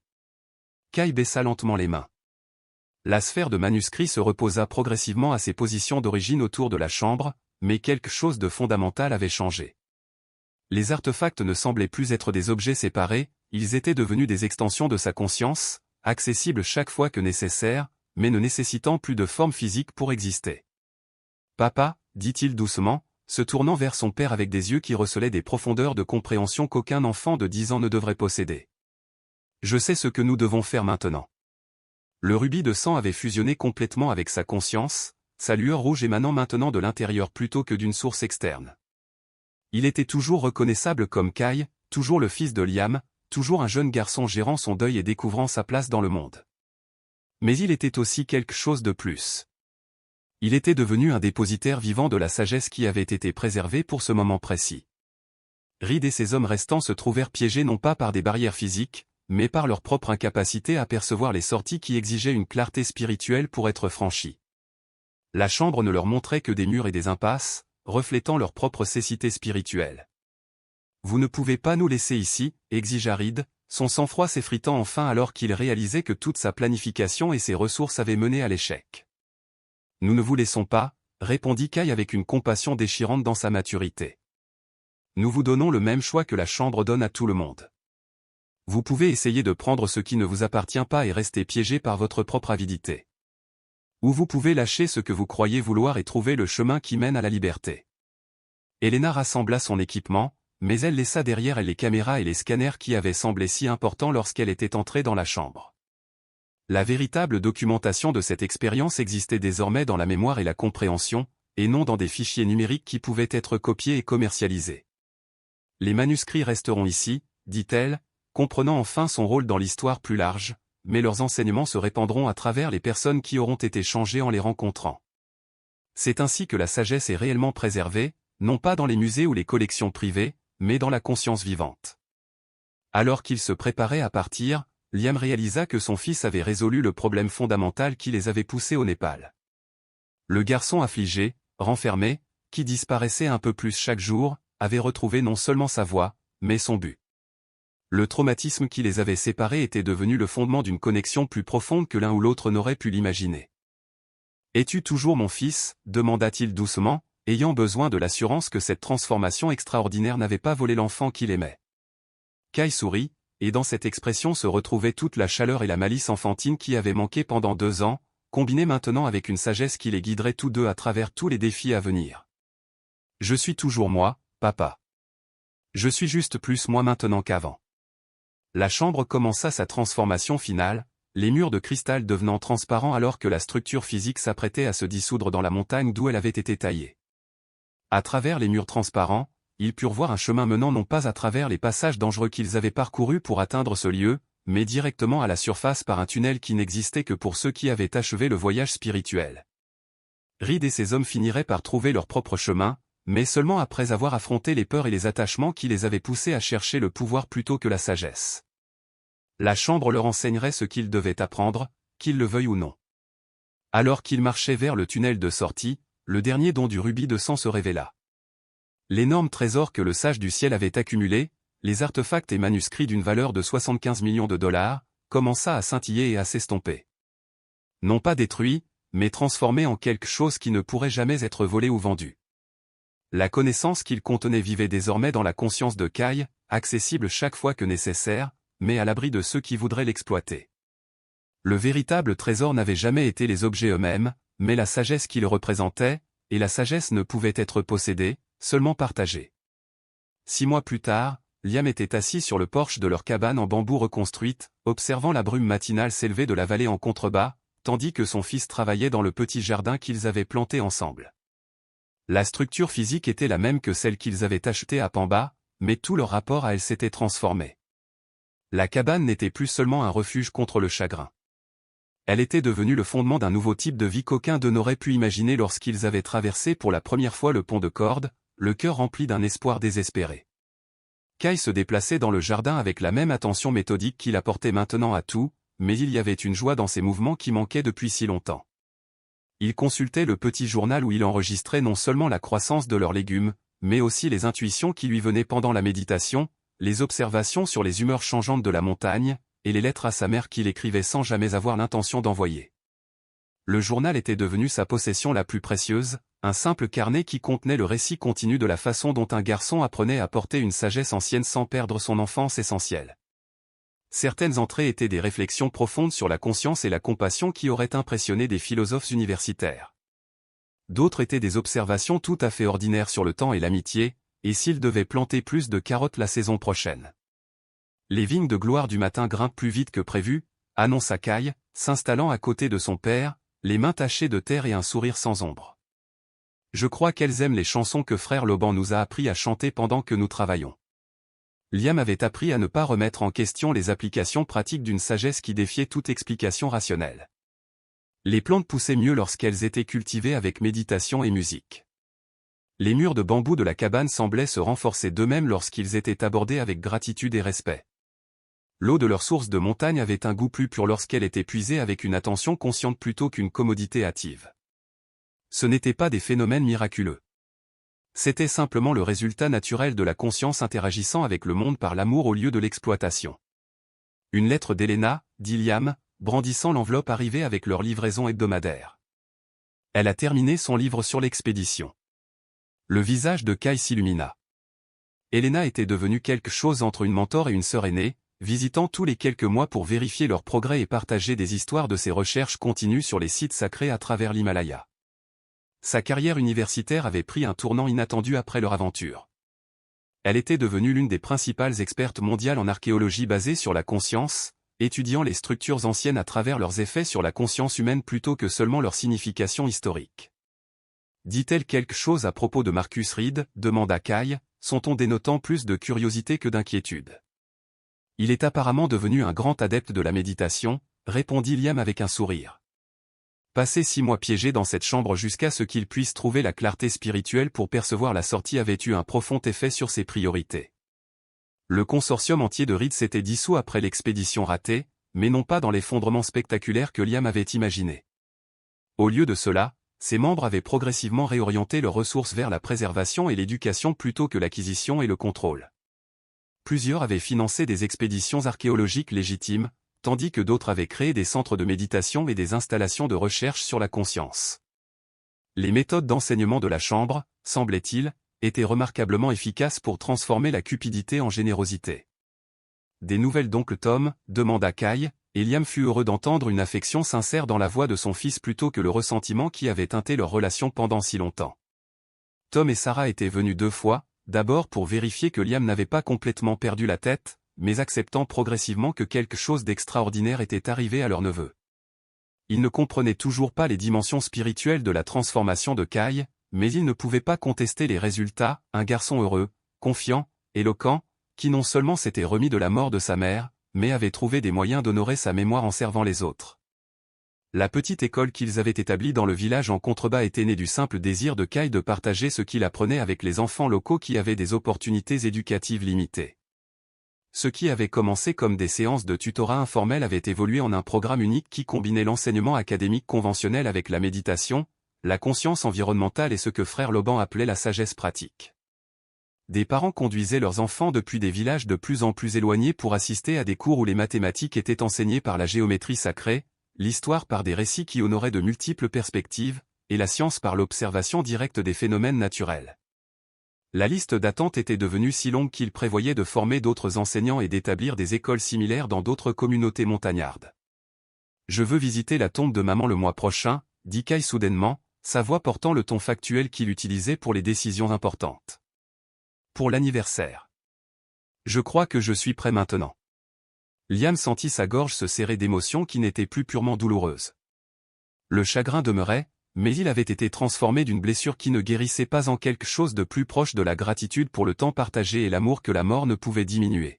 « Qu'est-ce qui a changé » demanda-t-il doucement. Kai resta silencieux un long moment, regardant les nuages former des motifs autour des pics lointains. Quand il parla, sa voix portait la même profondeur de compréhension qui avait émergé lors de leur aventure dans la chambre sacrée. « Je pensais que d'oublier la douleur signifiait l'oublier elle, dit-il. Mais maintenant je comprends que guérir ne signifie pas oublier. Cela signifie se souvenir avec amour au lieu de peur. » Comme si elle était appelée par leur conversation, Madame Chen apparut au bord de leur jardin, ayant fait le long voyage depuis l'Oregon pour prendre des nouvelles de la famille qu'elle avait aidé à envoyer dans cette aventure impossible.